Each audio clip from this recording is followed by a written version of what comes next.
All right. Welcome everyone to the FitCommit podcast, where we are shifting our focus today to body fat. We want to do a series covering body fat very extensively, as most clients who train, who are in a fitness program, their primary goal often is body fat loss, weight loss, body fat loss, improving their body composition. Andrew, what would you say is the clients that you work with, what percentage of them say that reducing their body fat is their primary goal? Say about 95%, like the vast majority.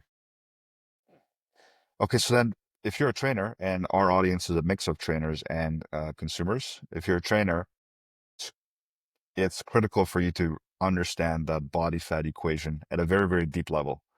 And that's why we're doing it. That's why we're doing this series, to go very, very deep into it and cover pretty much everything that a trainer would need to know, and also that a consumer would need to know as well. And obviously, it's going to benefit most consumers too, since most of them, almost all of them, a vast majority of them do want to lose body fat. So we're going to dive into the basics to start the nitty gritty. We're going to start with asking why. Not sure if some of the audience has read Simon Sinek's book, Start with Why, but why is a good place to usually start when exploring a topic. So the why here is, Andrew, from an evolutionary biology lens, why does the human body hoard energy as fat in the first place? It's more so an efficiency kind of thing. If we had to eat food constantly all the time and try and find food, like for us now, it's a very different story. You know, go to the supermarket, grab some food. We've got a fridge full of food. We've got a cupboard full of food. It's very, very easy. Whereas if we're talking before all of these modern luxuries, so to speak, like before the fridge and all of that, like let's say 1,000 years ago or whatever it may be, or let's say before there was even, society, if we go back a bit before that, how did we get our food? We have to go find an animal, we have to find fruits, we've got to find vegetables or whatever it may be, right? We have to hunt for it, we've got to find it. What would happen if we didn't have foods that we were able to find for that particular day, and we didn't have any food stored, so we didn't have any energy stored in our bodies? What would happen? We'd basically die. So people would just be dropping off left, right, and center. So there needs to be some way to store that energy in case we weren't able to find some food or something to eat. So that's essentially why we all have body fat to one degree or another. You know, all animals pretty much have body fat. At least the common ones that I'm thinking. I'm sure there's probably some extreme animals that don't have any form of body fat. They got something different. But yeah, for us, we got body fat. And essentially, if we didn't eat anything, so let's say we got someone that's 50% body fat. Let's say they're 150 kilos, let's just say. And if they didn't eat anything at all for a year, again, I'm not sure I'm just trying to give an example. I don't know exactly how long it would be. But yeah, if he had 50% body fat at 150 kilos, so that's like 75 kilos of body fat, he would be able to live without eating for quite some time. So basically, that energy that's stored within his skin, he would basically live off that energy. So he would live a lot longer than what I would because I'm quite lean. And yeah, that's pretty much the very short and simple of why we need it to survive. Interesting. And then evolutionary, it seems like, today, if someone is heavy on body fat, we view that as unattractive, right? Whether it's a man, whether it's female to male or male to female, we view that as unattractive. Or we might perceive, people high in body fat with certain connotations. Like, this is not necessarily what I believe, but this is how humans typically perceive someone with high body fat as well. They eat too much, they're lazy, they don't work hard, et cetera, et cetera, et cetera. So having high body fat has a lot of negative perception. But it seems like evolutionarily, the need to store body fat far outweighed the need to look good, right? Absolutely. Yeah, yeah. However, if you think about it, back in the day, I don't know, when we were in the African Sahara or whatever, we wouldn't be eating every day, every day. We wouldn't be eating every day like we do today. So perhaps aesthetically, they never got as big as some of us are. Maybe they never got, maybe for males, they never got past 20, 25% body fat, no matter, because they just wouldn't eat for long stretches of time. So maybe the aesthetic wasn't an evolutionary factor, perhaps, because people didn't get too fat to begin with. Whereas today, since we can eat every day, that is now a problem. Yeah, yeah, absolutely. It's the other thing is, when you look at metabolism, there's efficient and inefficient, and a lot of people. So in this day and age, look, I suppose it depends what side of the fence you sit on, but some people would think that an inefficient metabolism is a good thing in this day and age, whereas let's say 2000 years ago, it's definitely a bad thing because, we have to go find our food, et cetera, et cetera. And basically what the difference is, efficient just means it's efficient because I can live off a lot, right? Sorry, off a little. So I can live longer off a little. So I need less calories to survive. So in terms of a survival standpoint, that's easier. So that's efficient, right? Whereas inefficient just means you constantly go through a bunch of calories. So you need a ton of calories all day. One example is someone I used to train with a while ago was roughly the same in terms of like body weight, like wasn't too much difference, like 2, 3 kilos difference, like nothing crazy. Roughly the same height, roughly the same body fat. I was a little bit more muscle mass. He was a little bit less muscle mass. But he was actually lighter and he needed a lot more calories than me. So he needed, I think at the time, he needed about 4,500 calories to gain weight. I needed about 3,500 calories. So like in that example, he had an inefficient metabolism. I had an efficient metabolism. Whereas again, like some people like to eat a lot. So if you do like to eat a lot, then you would prefer to have an inefficient metabolism in this day and age, right? Because that means you can eat a lot more, but you're not really going to gain a lot of body fat. Whereas, back in the day, like 2000 years ago, like I'm saying, so if you had an inefficient metabolism, well, that just means you got to go and hunt more. You got to find more food. You're not going to live as long if you go starving and you can't find food because your body's just running through a ton of calories all the time. Now, your metabolism does adjust. It's not to say 2000 years ago, if you skipped a meal, you're going to die. That's not what I'm saying at all. So it's just more so levels of difficulty. What's easier in the situation? What's harder in the situation? How much longer you're going to live, how easy it is for your metabolism to adjust to the situation that you're in. Again, like I said, if you're stuck in a survival situation, your body's not just going to keep outputting the same amount of energy. Like it's going to try and conserve as much energy as possible. And I think this is from memory. I think there's certain demographics where I forget which countries. I think it's like the Samoans and stuff. They've got like a different sort of metabolism. Like it's a lot more efficient. I think this has something to do with like, they're all very big and like very muscular. I just can't remember the exact specifics of how it all works. But yeah, I think they have efficient metabolisms from memory. And I think there was something to do with the populations that are on the equator, like closer to the equator and further from the equator. I'm pretty sure closer to the equator was efficient and further away was inefficient. Something like that. I can't remember the exact specifics. I could be wrong on that. But yeah, it's interesting to say the least. You brought up the factor of geography, and that is something that you do see. For example, people in desert environments tend to store body fat much more liberally than people from, let's say, Arctic regions. So there seems to be a geographic variation as well. That's something to keep in mind for clients and for trainers. If you're a client and let's say, I don't know, um you're from, let's say, Saudi Arabia. It's a desert country, desert environment. In a desert environment where there's not as much food, not as much water, you want to store that body fat. So your body's evolved to store body fat. Whereas if you're from let's say somewhere with a lot more agriculture and food available, like let's say Europe, mainland Europe, you might not need to store as much body fat. So that's something to keep in mind as well, I think. The Samoans, do you think they have a gene that gets them to store body fat more? I don't really know. I couldn't say for sure. But yeah, it definitely could be something. So yeah, it definitely could be. I just don't really know that much about it, so I couldn't say for sure. Um, Now, so the evolutionary reason to store body fat is like we just went over, it's beneficial for energy storage and water storage as well. Yeah. Yeah, yeah. It's so with the water storage, so the water that you hold it's like largely influenced by your kidneys as well. But yeah, in regards to the fat, it wouldn't be directly tied to the fat. But yeah, obviously in a survival situation, we definitely need as much water as possible. And Okay, so energy storage, water storage, what other like beneficial functions, necessary functions does body fat have? Because I think in the animal kingdom, you might have some animals without any body fat, like let's say insects, but mammals, and humans are mammals. I don't think there's a single mammal with no body fat. They all have body fat because it's a critical component of physiology, their biochemistry. But for humans, what are some of the benefits of having a good amount of body fat? Or inversely, if body fat was very, very low in someone, what would be some of the negative consequences there?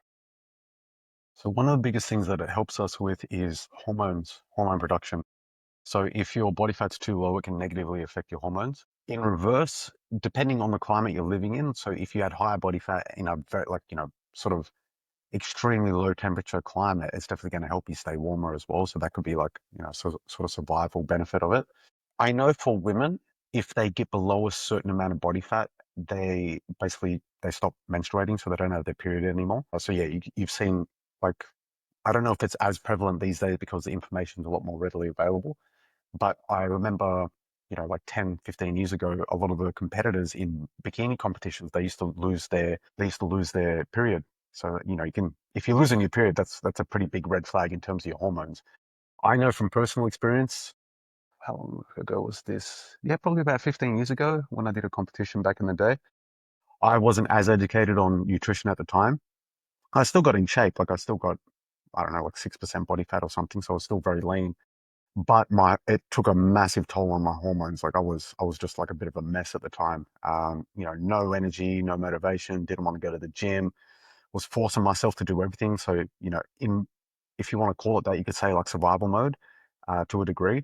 So my body was basically trying to force me to eat something. And yeah, it was a crazy experience. Like I can't even say the percentage of the day, but a very large percentage of the day, all my thoughts were just food, food, food. Like that's all I thought about was just food.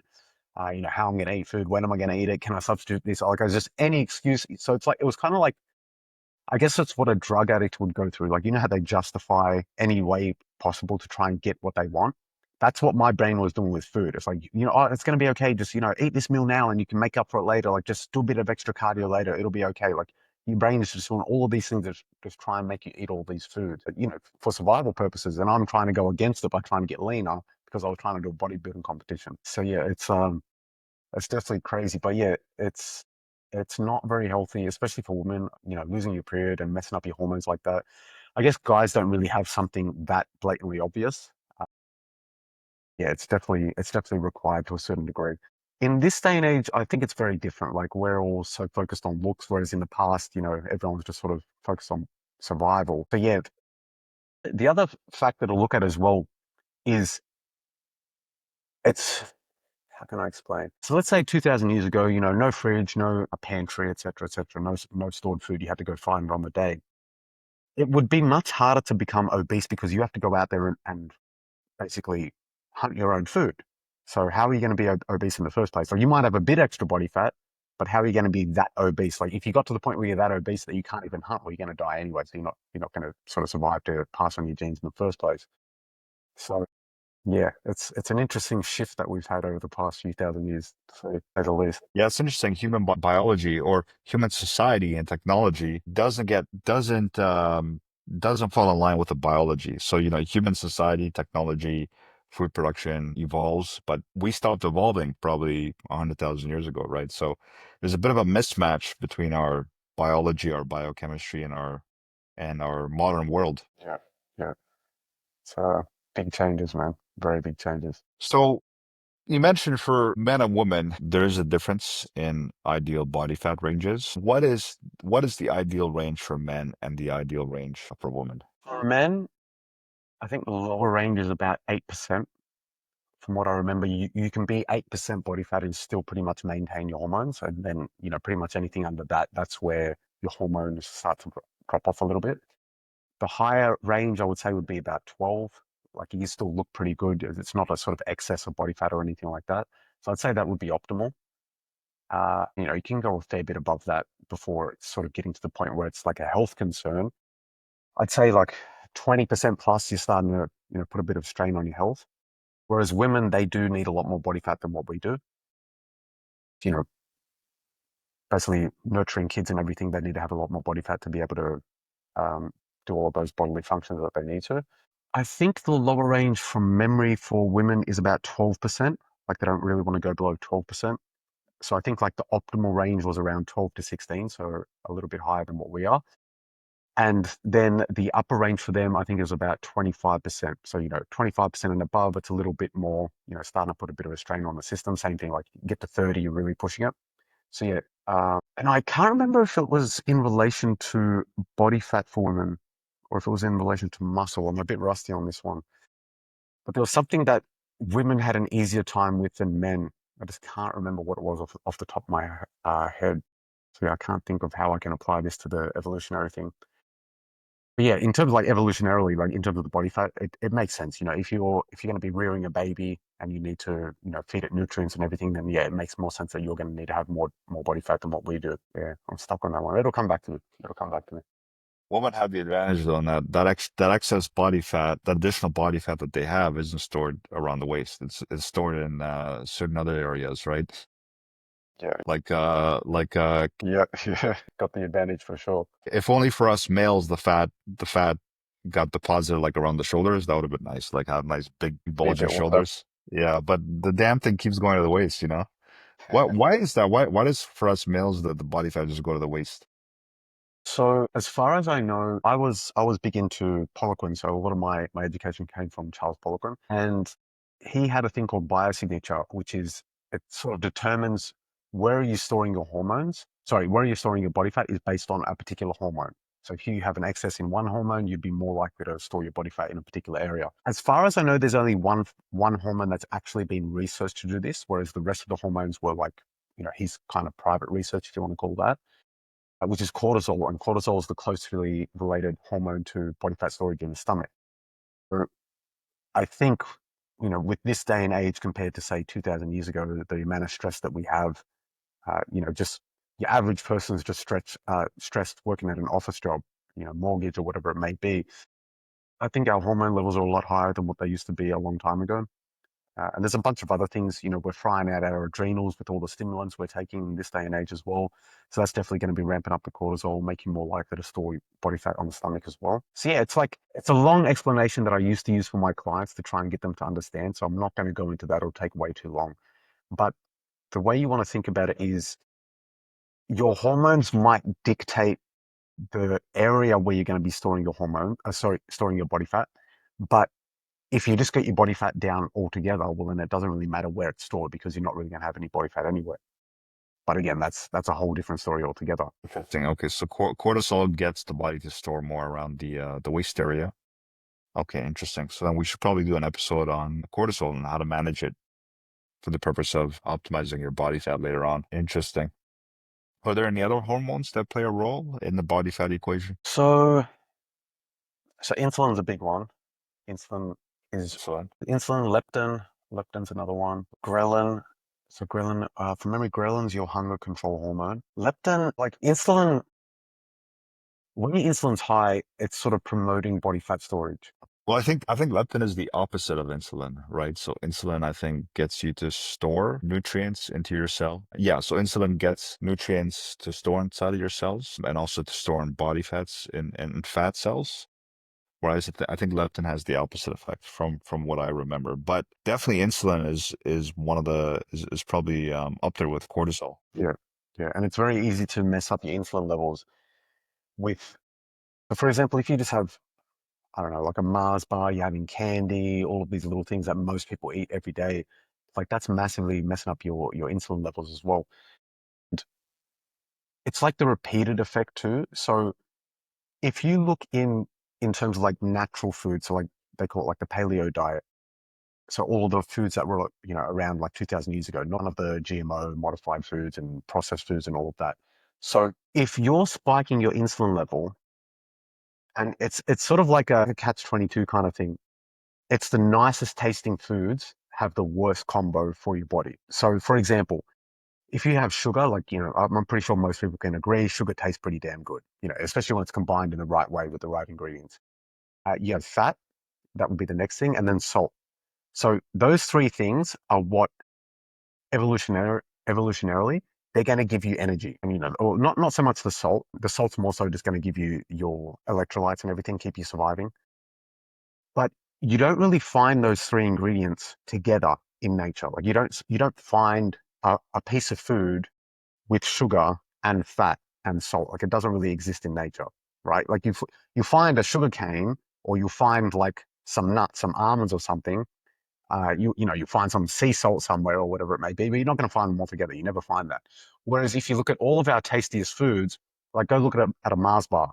How high is the sugar? Pretty damn high. How high is the fat? Pretty damn high. How high is the salt? Pretty damn high. Why does it taste so good? Because you got all those three things combined in there. And it's like I don't know what you want to call it. Like it's like a massive spike in release for our brains. Like our brains go crazy over that. That's why it's so addictive. Like all of the best foods pretty much have all of those things in them.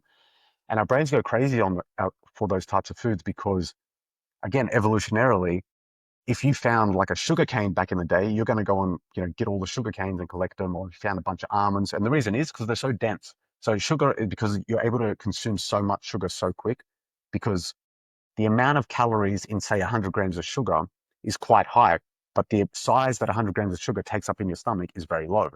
So you could store a bunch of energy very, very quickly. And the same thing with fat. It's very dense. Fat has 9 calories per gram, whereas carbs and protein only have 4 calories per gram. So if you have a bunch of fat, it's very, very easy to eat a lot of calories in a very small amount. So it's very energy efficient. So your body sort of goes crazy over it.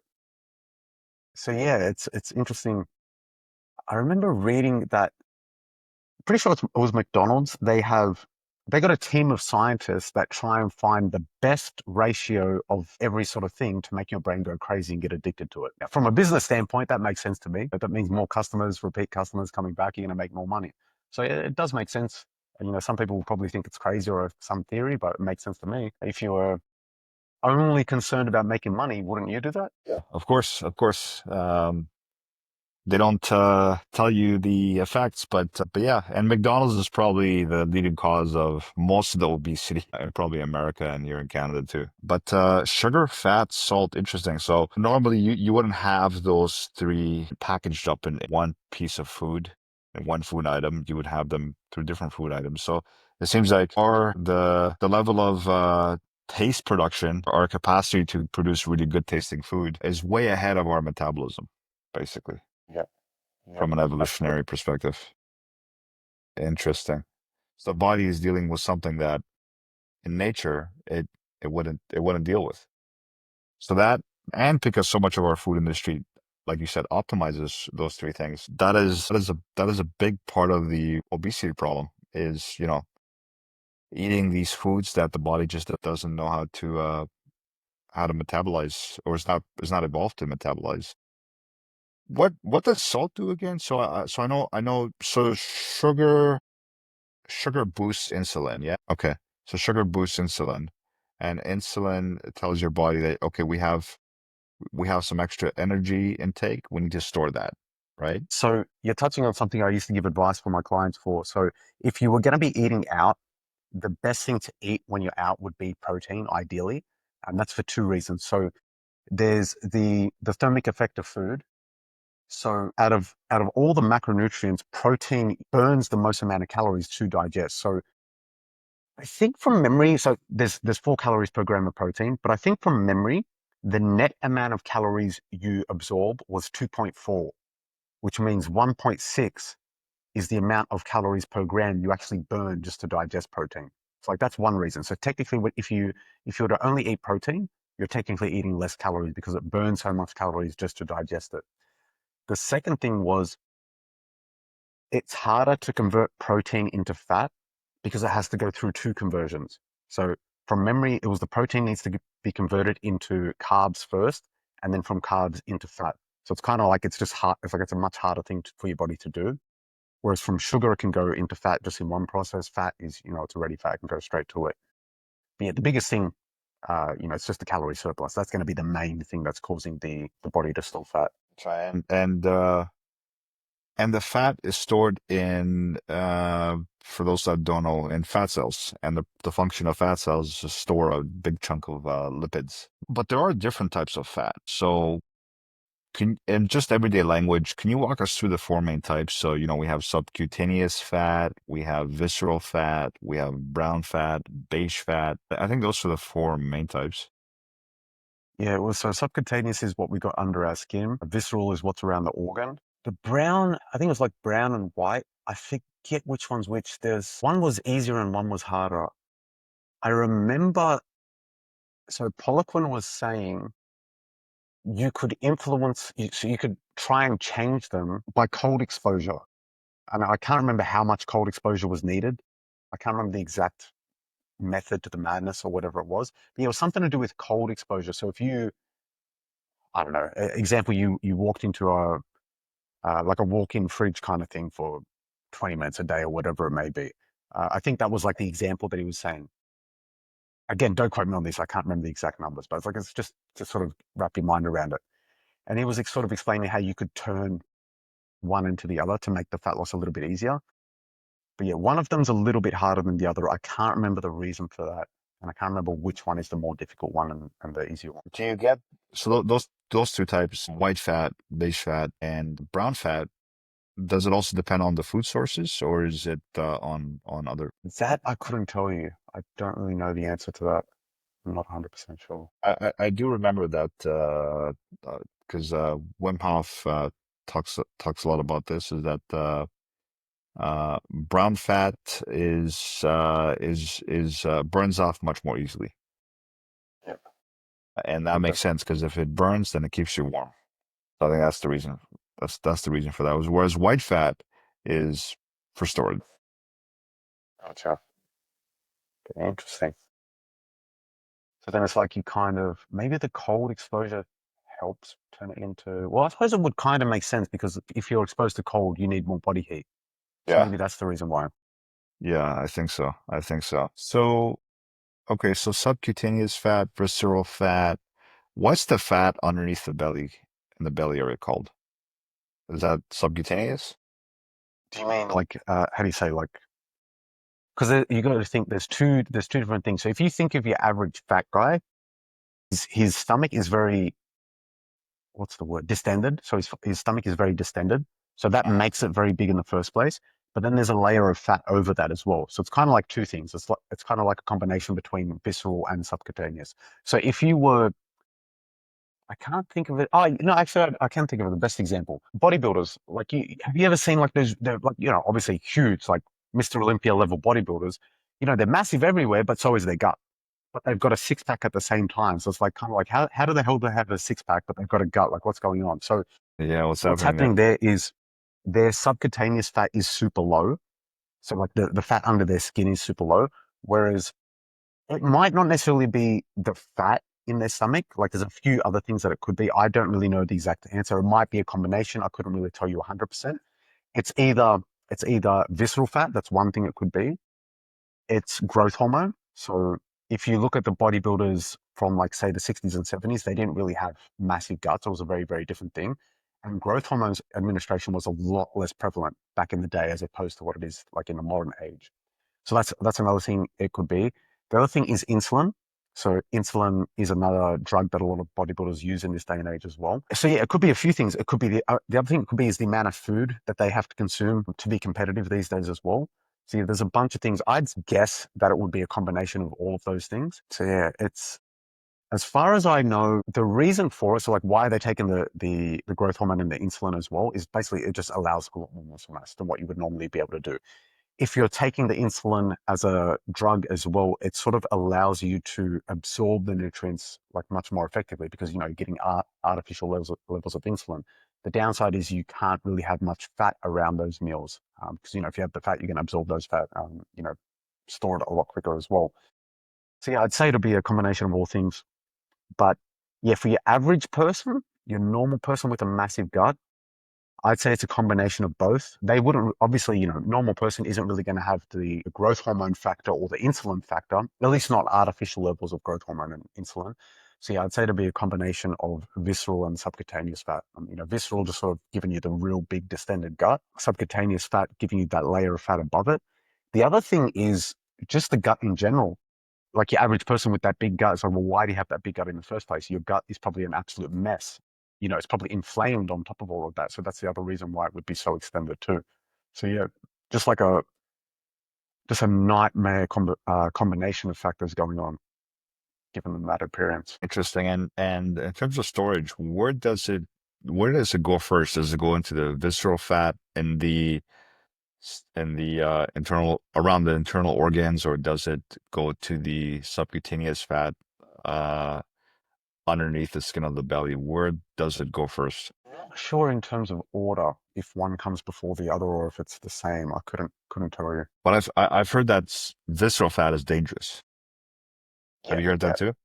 yeah, Why's yeah. It's why just is basically you just put more stress on the organs. okay? How does the fat around the organs put more stress on them? This is like So like the fatty liver disease, have you heard of fatty liver disease? I have, yeah. Yeah. So it's kind of like that. Like you're just putting too much fat on the organs. So like one thing would just be weight. So like there's more weight on them. So like the other thing, in terms of the specifics, I couldn't tell you. I can hypothesize. I'm guessing that so like one thing is the weight, like it's just too much stress on the system. It's bigger than what it needs to be. It's kind of like so you think of like the heart. The heart's a muscle, right? That's like one muscle you don't really want to stress because it's an organ. You know what I mean? So like our how do I how do I want to say this? Body muscles, if you want to call them that, but let's just say body muscles and organ muscles, if you want to call them that. Like our body muscles, like yeah, make them big. Who really cares? It's like, what's the downside? I might not be able to fit into my clothes. Whereas, what's the downside of making your heart too big? Well, you're probably going to have a heart attack. It can't keep up. It's just too big for what it needs to be doing. And it's the same thing for your organs. Like they're going to be bigger than what they need to. There's a bunch of fat around them that shouldn't be there as well. And yeah, like just that's the easiest example is fatty liver disease. Like there's literally a disease named after it. So yeah, definitely not a good thing. So if someone has like a big belly with lots of subcutaneous fat, then very likely they have a ton of visceral fat as well. Yeah. Yeah, yeah. You'd more so be able to tell the visceral fat by the distension. So it's like, so for example, like the same thing I'm using with the bodybuilder. So like they might have abs, but they got a gut. That'd be, if they did have abs, you'd be able to sort of separate it a little bit. Thing. And when you try to burn them, any idea where it burns first? Like if you're trying to if you're trying to slim down around the belly area, around the waist area, any idea where it burns first, or do they burn around equally? So trying to think, because I usually use a visual to try and explain this to my clients back in the day. The way you want to think about it is, let's imagine we got a lake. So there's a, lake in the middle of wherever. The water's always going to be level. So you want to think about the water is the same as your whole total body fat. So you can't really have one pool of water, one body of water. You can't just have one part here and one part here. It's all going to be level. It always has to come flat. The difference is the bottom part of the lake. So like, the dirt part or whatever you want to call it of the lake. So the dirt can be high, low, whatever, but the water is always going to be at the top here. Now, let's imagine, let's imagine this part of the lake is very, very high. And for me personally, that would be my arms, right? So you can see my arms are very, very lean because the bottom part is very, very high. So like the skin, the amount of fat here is very, very low. Whereas let's assume I had a massive gut, the water's still here, but this part of the lake is super low now, right? So it looks like there's a lot of fat because this part's low. And this is where it comes into play, like what I was saying with Charles Poliquin's biosignature thing that he was doing. What he's basically saying is your hormones are dictating which part of your body is like the low part of the lake, so where you're more likely to be storing body fat. So the example that has been studied, like we said, is cortisol. So that's like saying if you have bad cortisol levels, it's like saying, well, that your stomach part of the lake is very low. So you're going to be storing a bunch of body fat there. Whereas if your arms are very high, it's like you can have lean arms, but you've got a big gut. So it's sort of saying that. So the hormones are sort of determining where you store the body fat. So in terms of what you were saying, do we lose body fat from one area before the other? We don't, but you can see one area before the other. Does that make sense how I sort of explain it? Yeah, I see. I see. Interesting. And interesting. Okay. And just back to brown and beige fat. If brown fat burns more easily, then you probably would want to convert some of your white fat into brown fat. And you said the way you do this is through cold exposure. And I've actually heard of some body fat loss techniques involving cold exposure where you go do ice plunges. You go inside of a freezer for, I think, half an hour or so. Have you seen that work? That cold exposure turning white fat into brown fat and then that leading to some fat loss? I don't know of anyone personally that's done it. It wouldn't surprise me though. Um, Again, like I said, Charles Poliquin was recommending it. He was very ahead of his time in a lot of things. So Charles Poliquin, don't quote me on the exact numbers, but as a coach, he produced more Olympic athletes in terms of like podium finishes than any other coach in the world. So he was very, very ahead of his time, like with a lot of concepts of his time. And yeah, if this is the case, well, how crazy is that he was saying this stuff like, 15, 20 years ago, and a lot of people are only just figuring it out now. So yeah, I would not be surprised at all if it was the case. Again, like we was just talking about earlier, it makes sense. Like you need fat to produce heat in cold areas. So yeah, it would make sense that it would need to turn into, a different type of fat to produce that heat.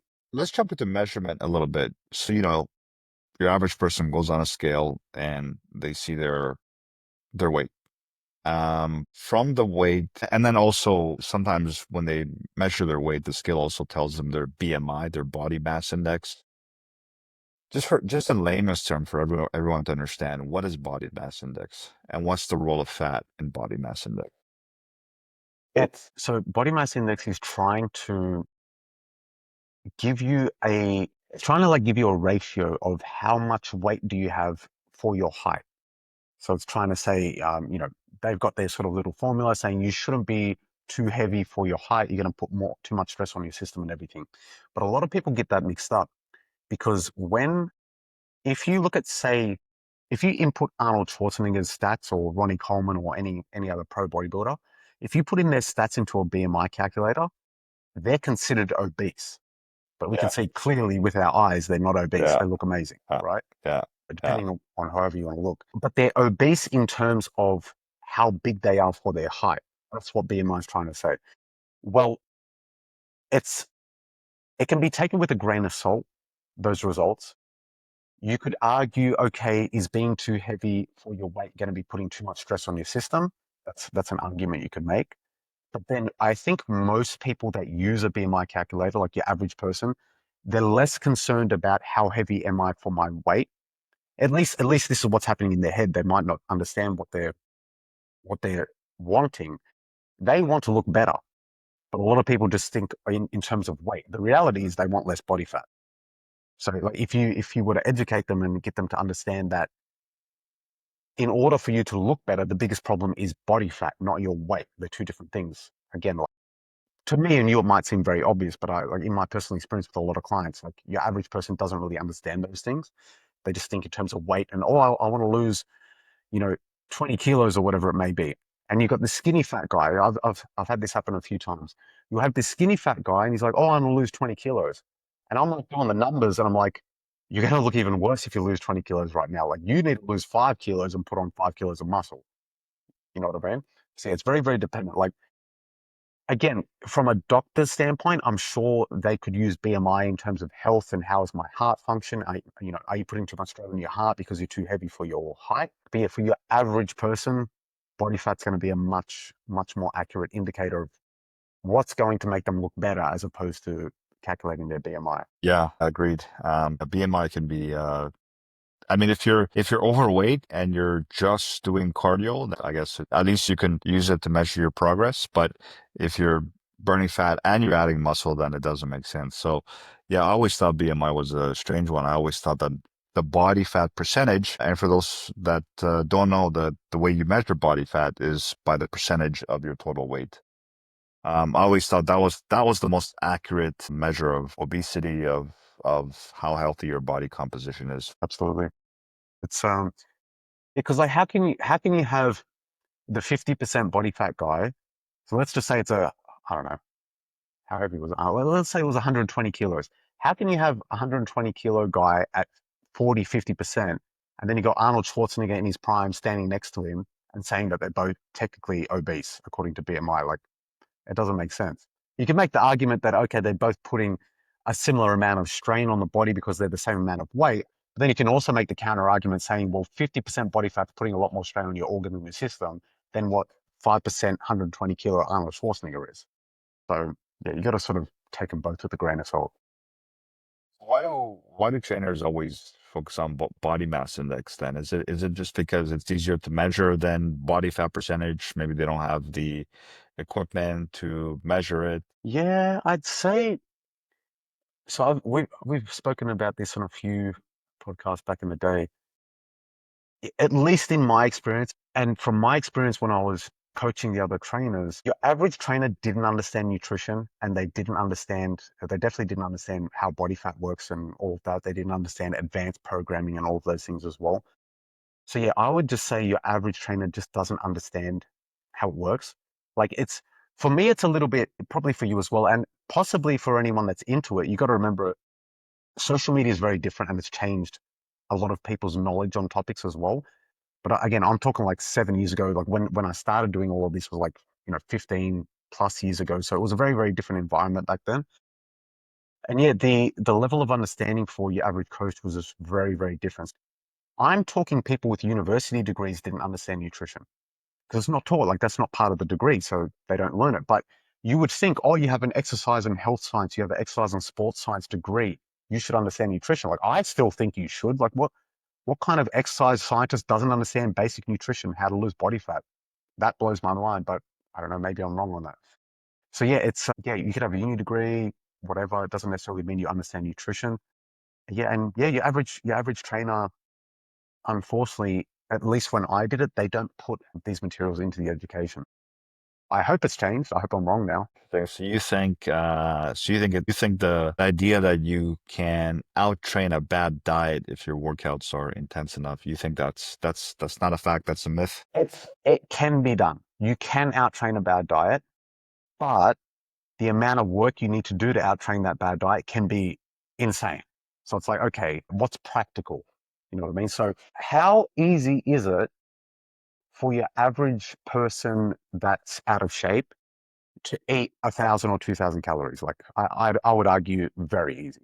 We're talking like one pizza can do that, or a few burgers, a bunch of junk food or whatever. Like you can do that very, very easy, like in one sitting, eating 2,000 calories. It's not that much if you're accustomed to it. Now, on the flip side, how hard is it to burn 2,000 calories?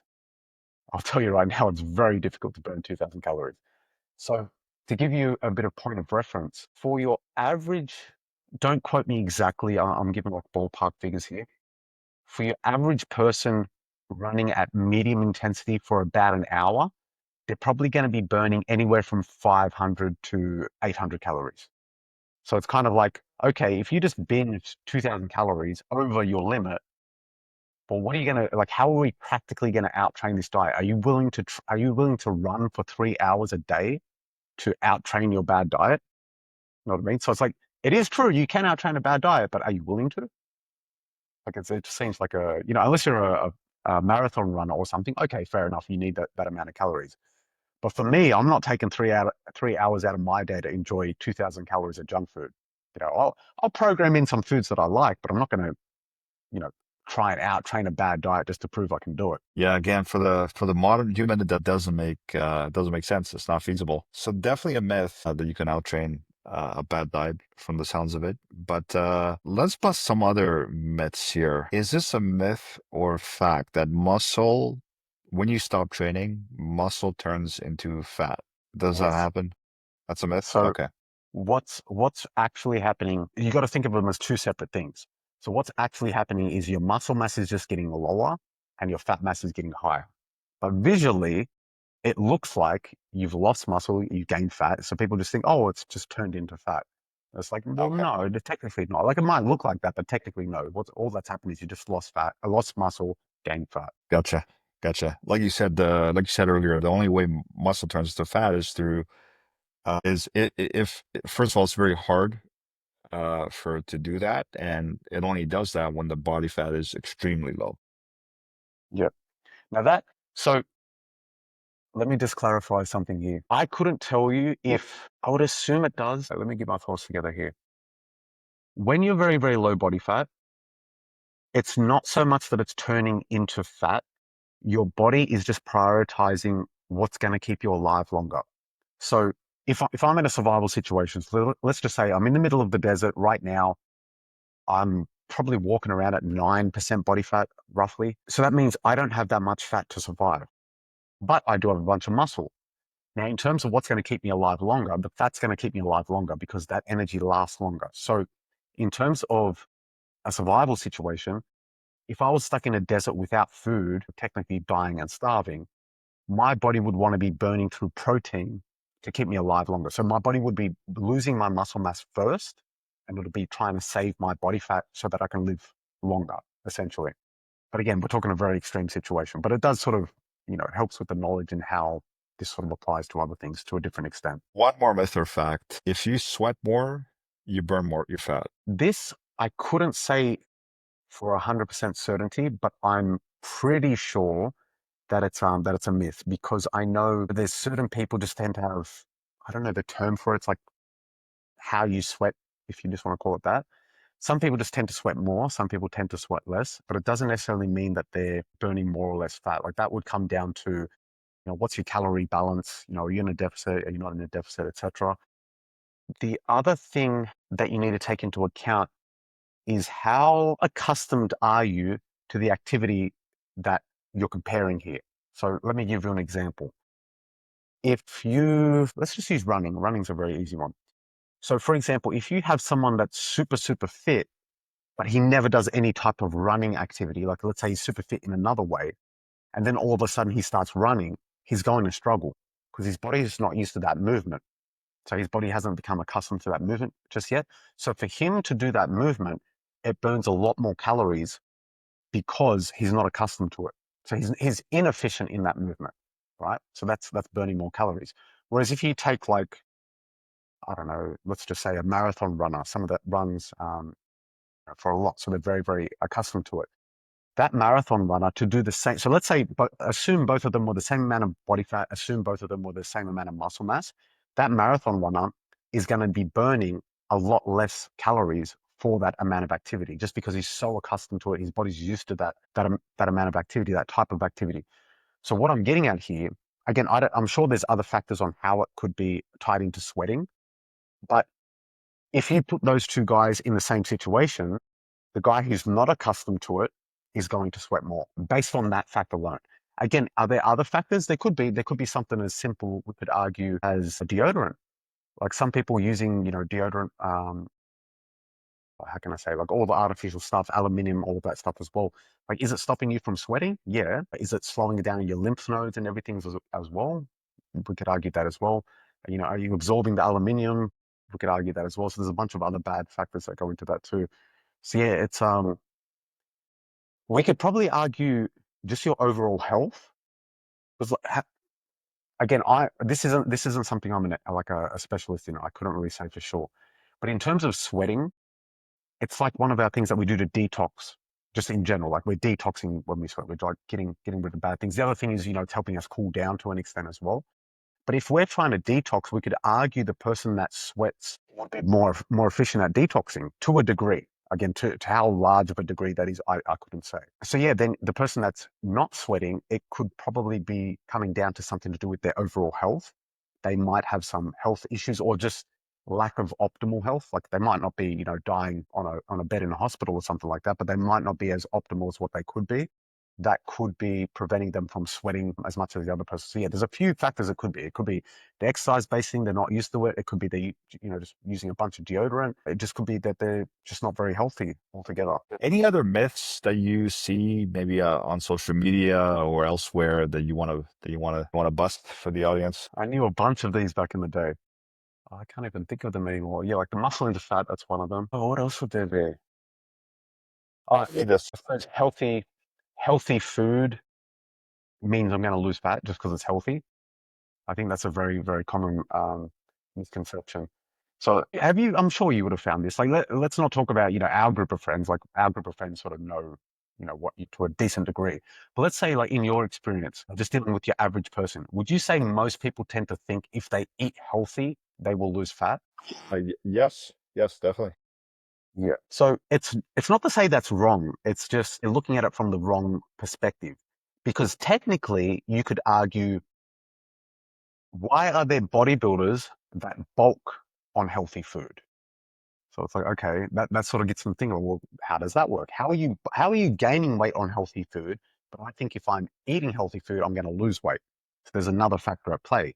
which comes into the calories and macros. So basically what's happening is the bodybuilder that's gaining muscle on a bulk while eating healthy food, he's just eating so much healthy food, he's in a calorie surplus.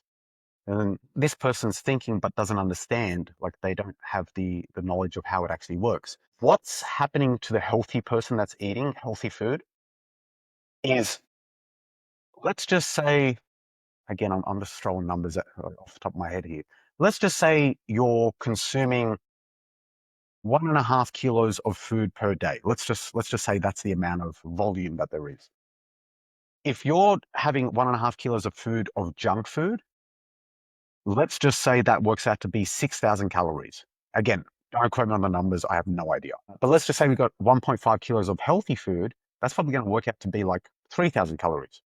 So it's like their perception is, oh, it's healthy.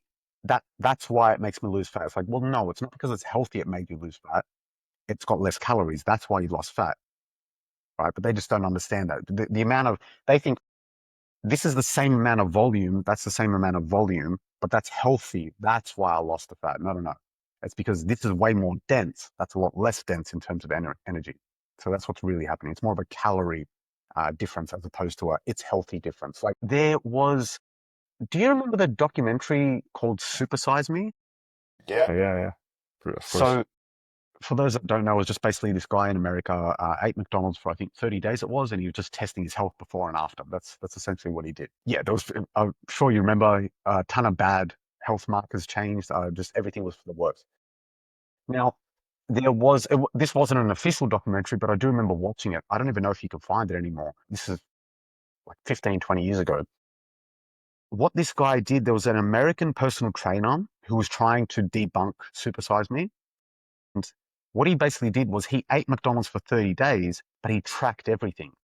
And what he was trying to prove was you can lose fat by eating McDonald's. And he did. He lost fat. He got leaner by eating McDonald's just to prove a point. So this is what you need to understand is health and how you look are two different things. You can be shredded and be, super unhealthy. And then on the other end, you could be, 20% body fat, but internally you're actually super, super healthy. So like they're two separate things. Like, ideally we want healthy and lean, ideally, but people sort of group them together like, oh, because you're healthy, you're lean.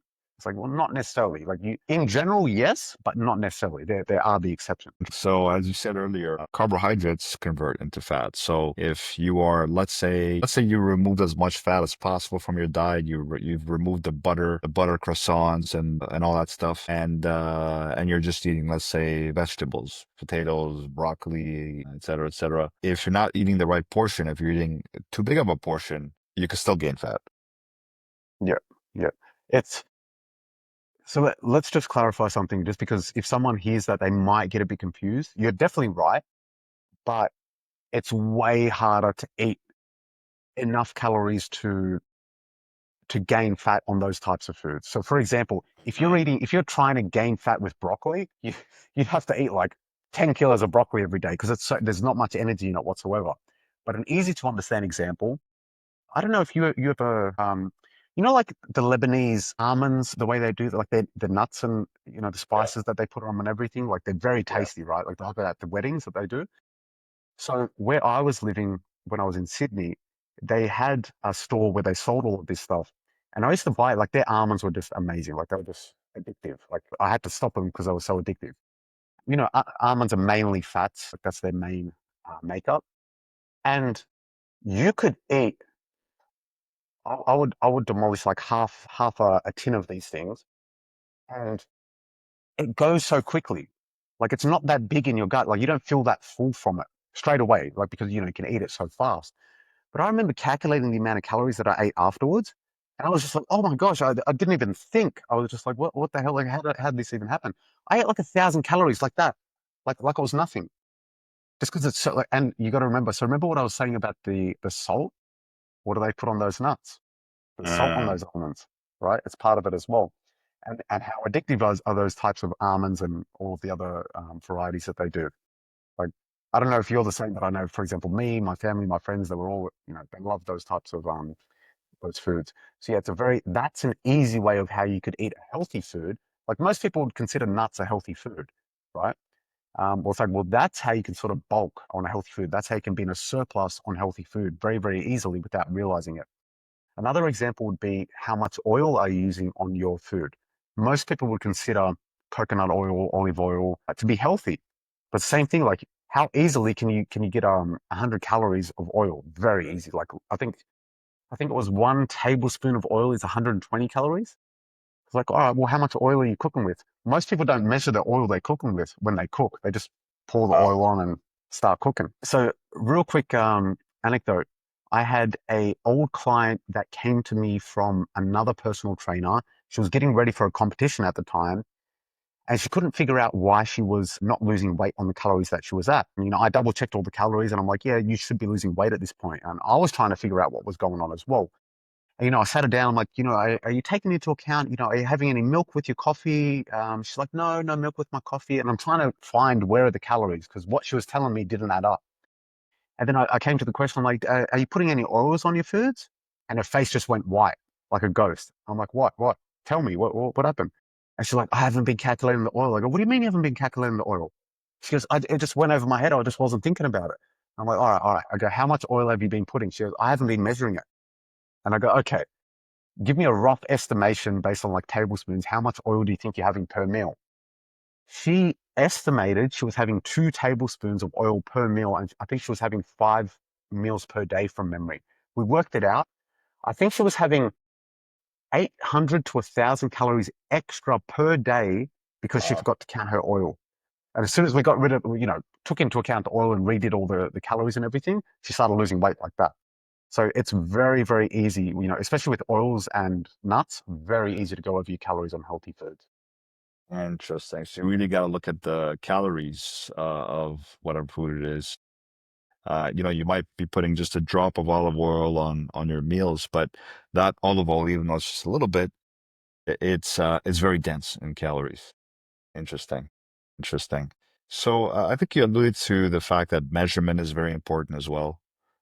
Measuring what you're eating in terms of calorie tracking, because you might not know that certain foods are calorie low calorie and certain foods are very high calorie and calorie dense. But I think the takeaway from our first episode is that body fat is a science, and it's uh there's a lot more intricacies and complexities behind it, and there's different factors, like there's the diet, there's the nutrition, there's the hormones, there's the lifestyle, there's the stress, et cetera, et cetera. So I think what we'll do for the following episodes is we'll dive into each one of these a bit more, and we'll probably explore measurement some more as well. But for this episode, I think really the takeaway is that body fat, managing body fat, healthy body fat is very much a science that if you want to get good at, you really have to study up and really dive deep into it, which is what we're going to be doing in the episodes to come. How about for you, Andrew? What are your key takeaways? I'd say the lack of knowledge is definitely what sort of gets your average person, what keeps them overweight. Like they just don't understand how it works. Like we were saying, like the myths, they don't understand what they need to do, or it might be the BMI. They think that's a accurate sort of factor for what they need to be working on right now, as opposed to body fat. And yeah, like what they should be focusing on. I think they're the most important things. It's because most people that would want to be listening to something like this would be wanting to lose some body fat, I would think. And most people don't really understand where they need to start. Yeah, it's at the end of the day, the easiest answer to that question is calories. Like they just need to get that energy balance right. There's a lot more intricacies after that, but if you just put like a blanket statement on what's going to give them, the biggest bang for their buck, it's definitely the calories. That answers my next question, which was like if you could tell somebody in an elevator, 30 seconds in an elevator pitch, if you will, how to manage their body fat, you're saying basically calories. Yeah. Yeah. So it's like elevator pitch. How would I say it? So the food you're eating contains energy. Your body stores energy. You need to figure out a way how to manage that energy effectively. If you manage it effectively, you lose your body fat. That actually sums it up very nicely. Well, thanks, Andrew, for all your insights. We'll wrap it up here, and hopefully that helped provide trainers and clients a basic understanding of some of the issues in body fat management. But we'll dive more deeper into these various facets in future episodes. So stay tuned for the next one, folks. Let us know if you have any questions, any input, any feedback. If you want to pick our brain on anything related to either myself or Andrew, feel free to reach out. Otherwise, we'll see you all on the next episode. Thanks everyone for tuning in. Have a great Thanks, day. guys.